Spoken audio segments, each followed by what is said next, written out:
Members of US Congress have written to Andrew Mountbatten Windsor, requesting he sit for a transcribed interview in connection with his long-standing friendship with paedophile financier Jeffrey Epstein. In the letter sent to the former prince on Thursday, the US politician said the House Oversight Committee had identified financial records containing notations such as "massage for Andrew" that raise serious questions. The formal request from members of Congress came as the king officially stripped his disgraced brother of both his HRH style and his prince title. The letter, signed by 16 members of Congress, requested that Andrew respond by November 20. Andrew has faced growing controversy over his links to Epstein, although he formally denies all allegations. Andrew, the carpet had been a continent.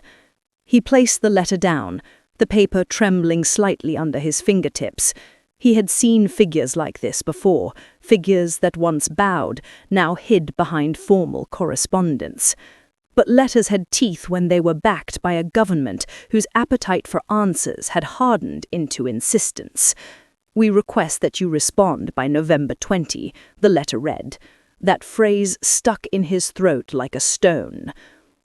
"You should read the statements from the committee," Gerald said, his solicitor's voice low, efficient. He had come as if to a consultation about an estate. The files he carried exuded the same clinical air as the letter. "You're not compelled to attend, Your High Royalty. But there's the political argument." Andrew had rehearsed that line in his head many times in recent months. Not compelled, but recommended. He could decline.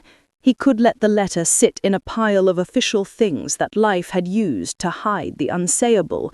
He could do nothing, as the palace had taught him. He could also stand up and answer. Both actions would be interpreted, dissected, turned into headlines and hashtags and television panels, until nothing felt original again. It was late afternoon when the carriage returned him to a house that seemed suddenly too small. He walked rooms he had known for half a century and found them rearranged, not by furniture, but by light. Photographs that had once held the timbre of family now read like exhibits in a gallery, faces behind glass.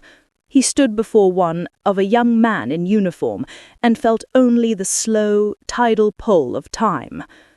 "What do you want to do?" Sarah asked, voice measured but raw where it mattered. She had been his ally in the small, sharp ways that mattered. She had been there for the phone calls that came when the television lights went out and the real darkness intruded. She and Gerald represented two different worldviews. Sarah argued for candor. Gerald argued for containment. Andrew wanted both, and neither. "Justice deserves clarity," Sarah said. "If you want to be part of the answer instead of the problem, you go."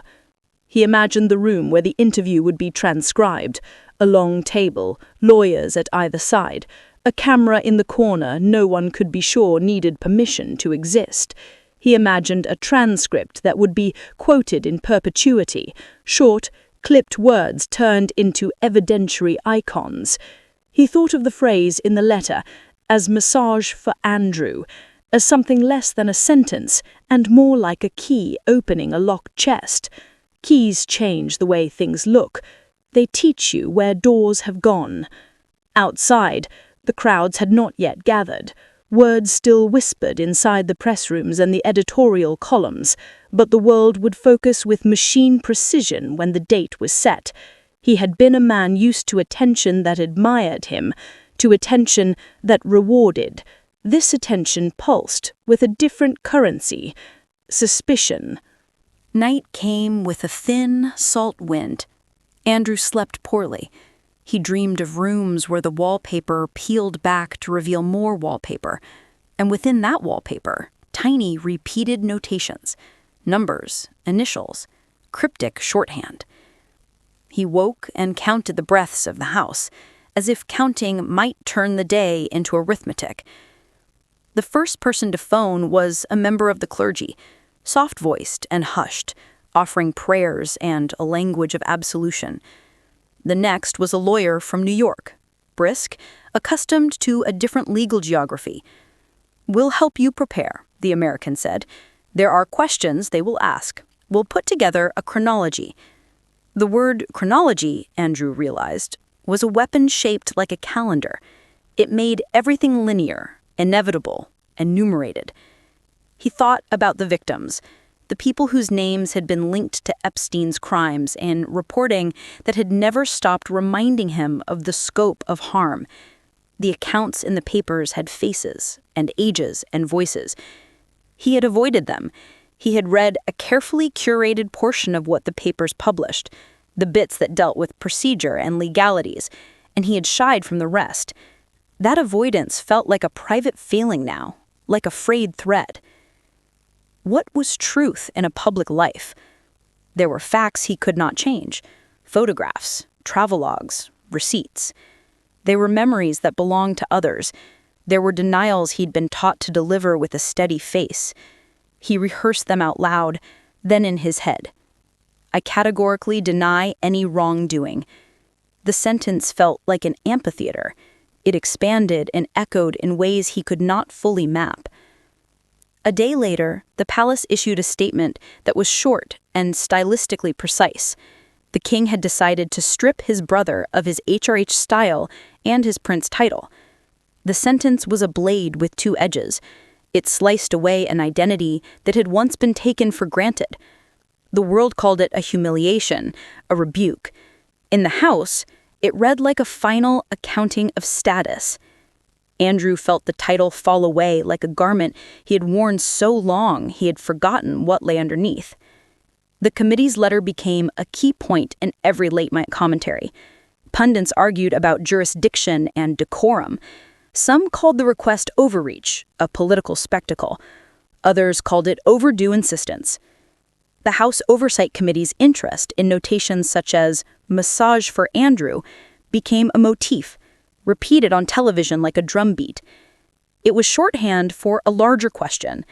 How much did privilege buy when the ledger of human harm was being balanced? He had allies who counseled him to treat the interview like any other deposition. He had others who insisted it would be another stage on which the theater of his life, the public pageant, would humiliate him anew. He thought about going, about refusing. Both felt like choices he had not been ready to make. In a small study, he sat with a stack of documents whose edges made miniature topographies when he pressed them down. There were flight logs, letters from friends, a ledger of donations. He watched his own handwriting and notes he had once thought trivial. Numbers stared back like small, implacable witnesses. He did not recognize the man in the pages at first. He recognized a younger version of himself, more sure, possessed of a different kind of impatience, the sort that inclines a person to believe that with status comes immunity. "Listen," Gerald said one evening, laying two fingers on a page that bore the notation in question. He read it out loud, carefully. The words in the ledger were as neutral as the paper, an accounting entry, a shorthand that might mean anything. But taken in a certain light, Gerald allowed, it reads badly. That phrase, "taken in a certain light," detonated in Andrew's mind. People were always telling him to consider how things might look. Now that matter of appearance had calcified into consequence. He considered the people who had once stood closest to him. Some were unreachable now. Others had made statements that were ambiguous, hedged with legalism. He thought of letters unsent, of calls unanswered. He thought of the young faces that had filled other publications, faces now used as evidence in ways he had never been asked to consider. At night he imagined the interview room and the sound of his own voice on the transcript, each sentence a rivulet that could erode the structures he had known. The journalists came in waves, and their cameras turned everything from the palace's statues to the squirrels on the lawn into props. Each morning brought new angles. Opinion pieces argued about what the summons meant for monarchy and democracy and for the archival persistence of privilege. Columns asked whether a royal could or should submit to an American congressional process. They did not spare the human angle, They made the human a unit to be measured against institutions and precedent. When the date for the transcribed interview was set, a time to appear or to send counsel, with the option to provide written responses, Andrew found himself performing an arithmetic of risk. Sarah argued for attendance. Gerald suggested written answers, strictly limited, footnoted with legal caveats. Words in the wrong order become admissions, he said. Andrew weighed those words as if they were coins. In the small hours before decision, he went for a walk. The estate was silent, except for the breath of the night. He passed with his hands in his pockets, by hedges and fountains, by pathways that had known his footsteps since his youth. Memory came in fragments: laughter in a ballroom, a phone call in a London flat, a voice in New York, the cadence of another world he had once moved through without thinking of consequences. He had not been a man untouched by affection. The friendships he had maintained were complex, threaded with ordinary human warmth and the peculiar gravity of shared secrets. Friendship could be shielding. It could be disastrous. He had always believed in the possibility of personal loyalty. But the ledger had no loyalty. The ledger recorded transactions.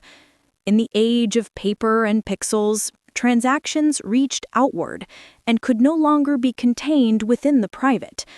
The question the committee posed was not only who he had known, but whether those friendships had facilitated wrongdoing or harmed others. On the day he sent a reply, he chose a path between counsel caution and Sarah's moral plea. He instructed his team to draft responses that were factual and crisp, neither theatrical nor evasive. He would deny allegations that he believed to be false. He would offer to cooperate with authorities where appropriate. He declined, for now, the live transcribed session, opting instead to provide written responses and to offer to meet with the committee via legal representatives. It was not a concession, Gerald insisted. It was a strategy. It was an attempt to translate a roaring moral argument into a set of manageable sentences. The world read it with the same intensity it read everything he did. Some called it an admission by omission. Others hailed it as prudence in the face of theatrical demands. Neither verdict satisfied the specter that had settled over him. As days moved toward November 20, the date echoed in his calendar like an appointment with gravity. The letters and the deadlines and the cameras made his private life public property. He found a strange solace in routine, the way the gardener trimmed the hedges, the exactness of afternoon tea. Ritual had always been a kind of armor. Now it felt like a way to remember that the world continued to spin regardless of the forces that buffeted his name. He read letters from people who had known him years ago, notes filled with charity and cautious concern. He read messages from those who had been hurt by Epstein's crimes, messages that demanded more than formal cooperation. They wanted truth, or at least recognition. Their requests were different forms of justice, not legalistic, but moral. They wanted acknowledgement, a recognition that an account had been made. Andrew thought about the nature of acknowledgement. It required the naming of what had been, the acceptance of consequences. He had long been insulated from certain kinds of truth. Even as he denied particular allegations, he began to understand that denial without reflection could feel hollow to those who demanded it. When the day arrived, not the interview itself, but the day his written responses were published and the committee's reaction was released, the reaction split the world in ways that were predictable. Some praised the narrowness of the answers as protection against speculation. Others denounced them as insufficient. The headlines used verbs with appetite: rebuked, summoned, denies. The phrase massage for Andrew continued to float like an echo in commentators' mouths, like a bead of mercury that could not be pinned down. In private, the family was a quiet tribunal. The king's decision had left a silence that was not entirely cold. It had a more complicated, aching tenderness. The stripping of titles had been an institutional correction and a personal fracture. Andrew felt its weight. He thought about what he wanted from the future. Vindication, perhaps. Or maybe merely the chance to live unshadowed by perpetual question. He was not sure either was possible. Months later, whatever the legal outcomes, and the law took a different tempo from the court of public opinion, the things that mattered to him were smaller and less political. A letter from an old friend that acknowledged hurt and offered help. The decision to make reparations, where possible, to those harmed by people he had once associated with.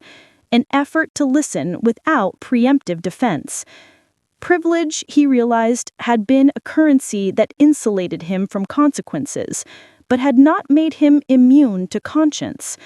The ladder that had carried him to public platforms could be disassembled. It could be handed back rung by rung.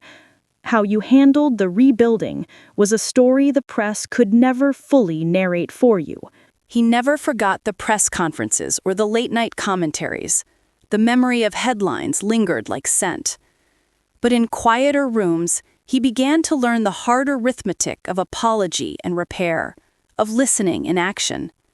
Small threads that did not reverse what had happened, but tried to stitch around the ruptures. There was no single heroic moment, nor a clean closure. There were only repeated choices, each one easier or harder depending on the day. Each one a sentence added to a new kind of ledger.